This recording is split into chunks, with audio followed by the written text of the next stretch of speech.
Hey everyone, and welcome back to Ontario Cryptids. I want to thank those who provided their birth dates on last week's episode. We had a few on the same day. I think the day was either May 5th or the 6th. I can't remember now.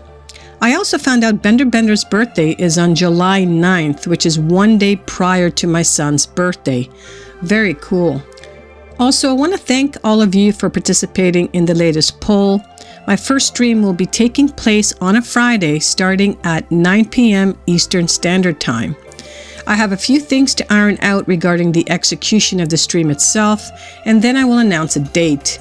I will have a special guest whose story appeared on episode 12, even though it is not marked. I'm going to have to go back and mark all those previous episodes. Here's the thumbnail of that episode. Go and take a look at that episode so you can line up some questions for our special guest. Okay, today we will be heading to the state of Minnesota for our encounter stories. I have slightly changed the format since we're staying in one state, so I hope you guys enjoy. If you have an encounter story that you would like to share, then please forward your stories to ontariocryptids@gmail.com.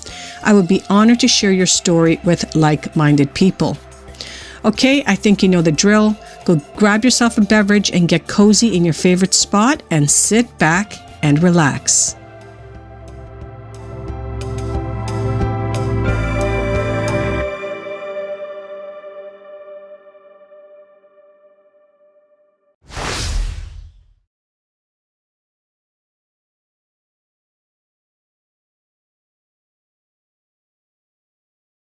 This first encounter takes place October of 1985. We're going to be heading to Lake County, Minnesota, and the nearest town is Silver Bay.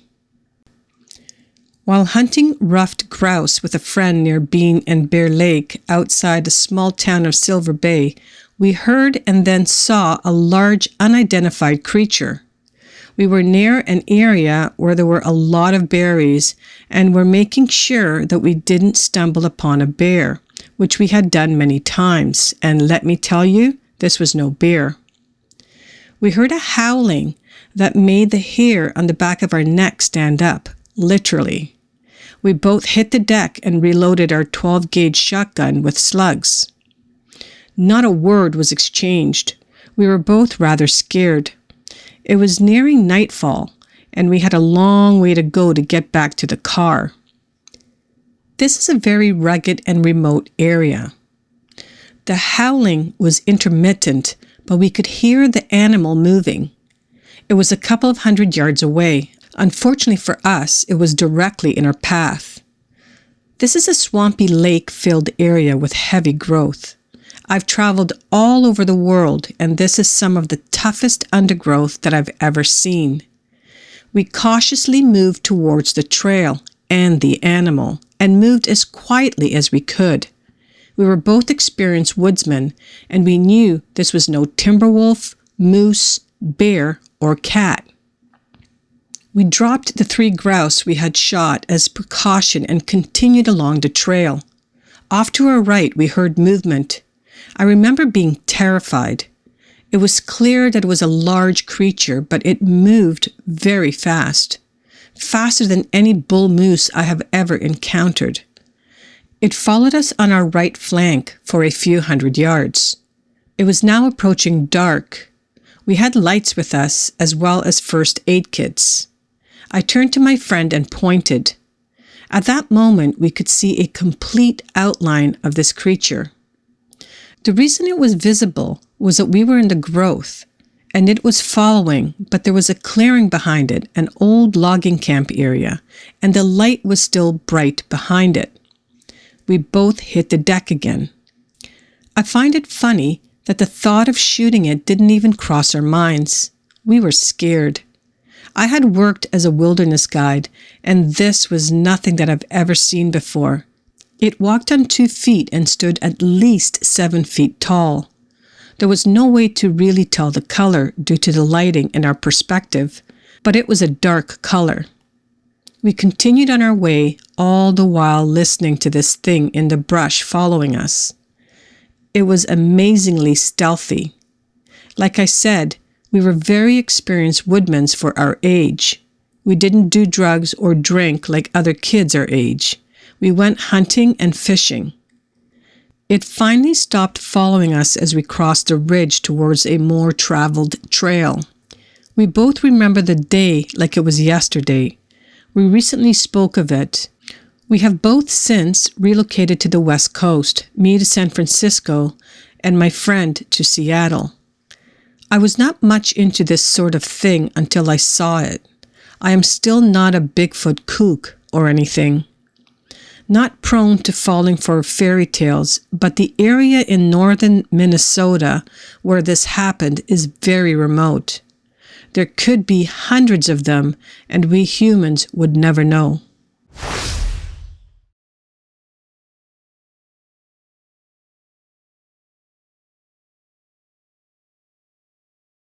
All right, so this one takes place on July of 2002. We are in Lake County, Minnesota, and the nearest town is Isabella. Now, this takes place just outside of Superior National Forest. My mother, mother-in-law, my wife, our 3-year-old son, and I were sitting on a screened porch on the back of our cabin, talking after a long drive from Twin City. My in-laws built this cabin about 3 years ago, and we've spent many evenings out on the porch listening to the sounds of the forest. At about 9 p.m., during a pause in our conversation, we heard what sounded like a whistling call in the woods adjacent to the cabin. Approximately 6 or 7 up and down sets of notes, hard to describe a whistling in writing.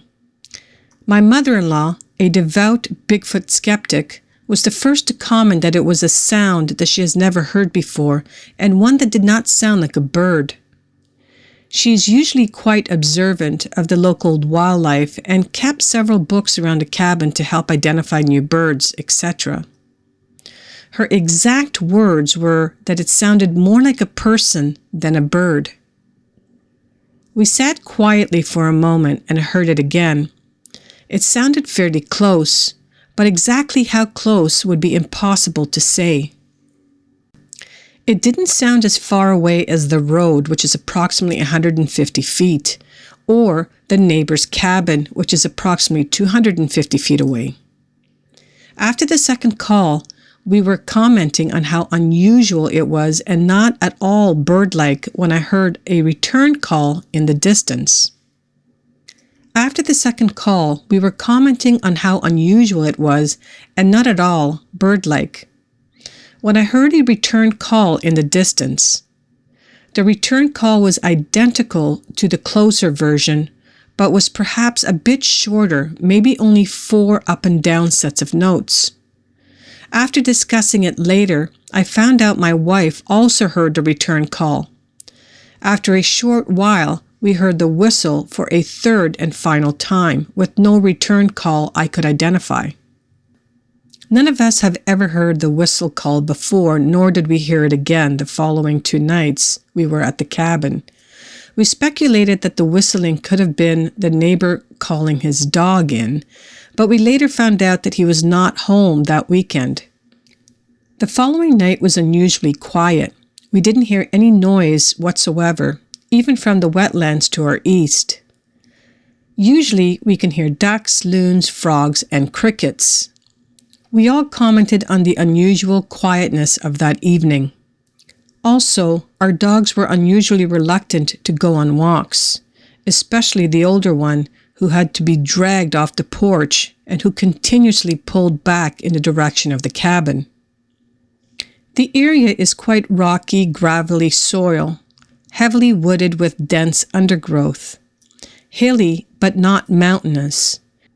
The encounter took place quite close to North McDougal Lake, which is on the Stony River.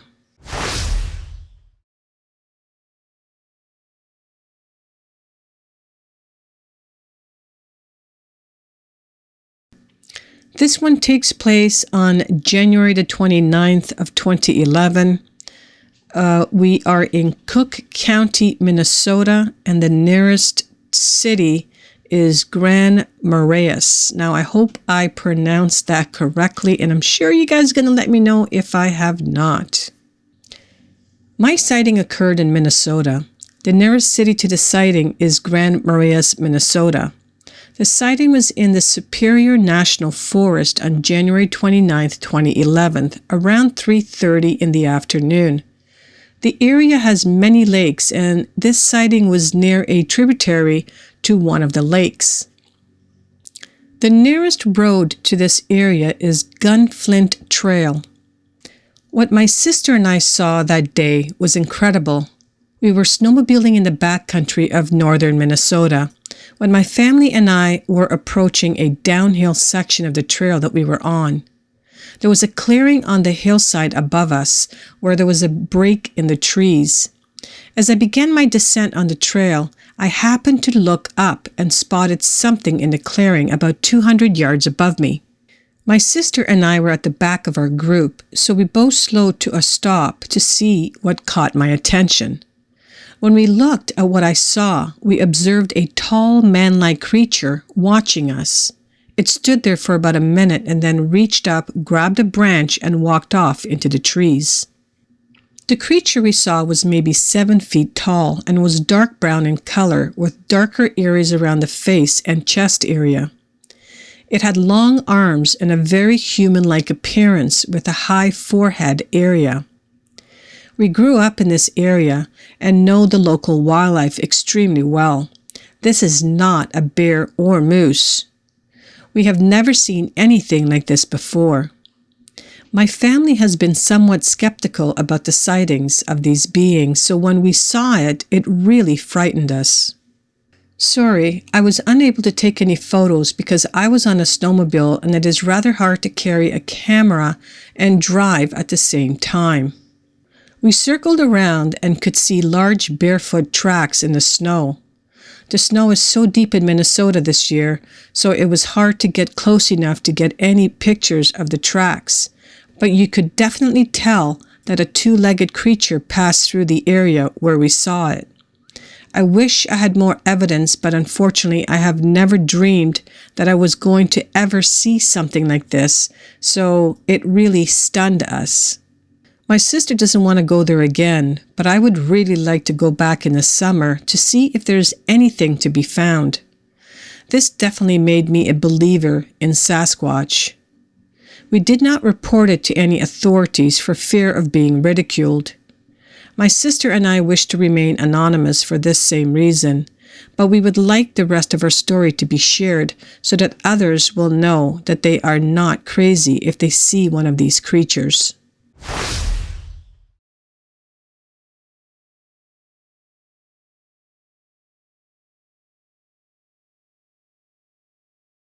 Okay, so this is going to be the last story of the day. This one takes place in September of 2012.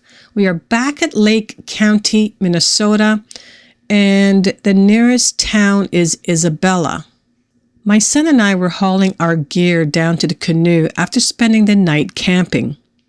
We passed each other at the top of the hill, and a few seconds later, I heard through the woods, maybe 125 yards away, an extremely loud bellowing, kind of like a wounded grizzly, but really, really loud. It lasted 10 to 15 seconds. Then there was a pretty loud muffling talking for maybe 20, 30 seconds more. What I mean by loud, muffled talking is it sounded like talking that was loud, but I couldn't understand what was being said, like a different language or something. I continued down to the canoe and headed back to the campground, and my son was coming back down, and I said, "What in the heck was that?" He said, "I don't know, but it was loud." It was a dead calm day, about 3:30 in the afternoon. The sound came from a point on the river. I told my son to go down to the canoe and watch upstream towards the rapids that go around a point, and I went and got the shotgun. I went down to the point in a way that I could move quietly. I was slowly going down there, and I was hedging to the left side of the point. I hadn't heard anything. I could start to see the pool of the river upstream from the rapids, so I eased over to look in the pool for fish rising. When not very far ahead of me, something started moving through the brush. It is really thick in there. I couldn't see anything. It made a real heavy sound when it stepped. I could hear every step it took, thump, thump, thump, thump. I eased to my right as to make sure it couldn't circle around me. As the point isn't very wide and my son could see the downstream side as well. The thumping and moving through the brush went towards the rapids. Then it got quiet. I headed that way to see if I could get a glimpse of what it was. But I walked right to where the point hits the rapids, and I saw nothing. There are exposed rocks in the water. There was no splashing on any of them. Whatever crossed had to leap rock to cross. The first one being about 8 feet from shore. It may be 30 yards wide there. The point is not very big. Whatever was there walked very hard on the ground and could not have gone any place else but where I followed it by sound. Like I said, it was a dead quiet day. All I could hear was its footsteps and the brush moving and water faintly gurgling at the rapids. No animal I know of leaps rock to rock when pursued. They just splash across to get away. We set up a trail camera there for a month and did not get any pictures. I hope you guys enjoyed these 4 stories out of Minnesota, and I also hope you enjoyed the new transition between these stories, which all resided in the one state.